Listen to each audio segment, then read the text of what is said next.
Hello, welcome back. Jessica here. Your production data lives in PostgreSQL or MySQL, but your business team keeps asking for reports. With Custom Sync, they get a simple, always up-to-date, read-only view of your real database tables. Let's set it up. Click Create New, then choose Sync. Select App Sync and give your sync a name. Next, pick your sync type. You have two options. Incremental brings over only the changes since your last sync, while full does a complete refresh every time.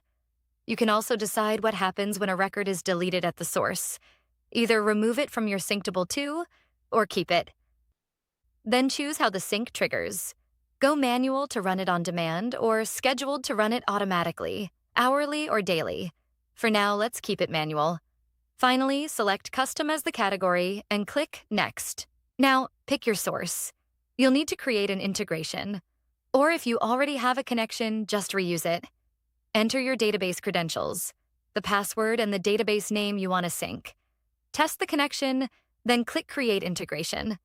Next, select your database schema and then pick the tables you want to sync. Let's pick Actor and Film here. When you're ready, move to the next step. Now choose the fields to sync. You can skip fields that you don't want in the sync table. Click Next. Review your settings. Sync type is incremental. On delete is set to ignore, and triggering is manual. Click Create, and you're done. Your tables are now in sync. Remember, this is read-only data. You can't add new records, but you can add new fields to these tables. Those fields stay local and won't sync back to your Postgres source. You can also hide fields, filter as needed, and use every option in the toolbar. To run a manual sync, just click Sync Now in the context window. To update the sync settings, select here. You can add or remove tables, switch between manual and scheduled, change the delete behavior, or adjust the sync type. That's Custom Sync in NocoDB. Live read-only access to your real database. No migrations or export scripts.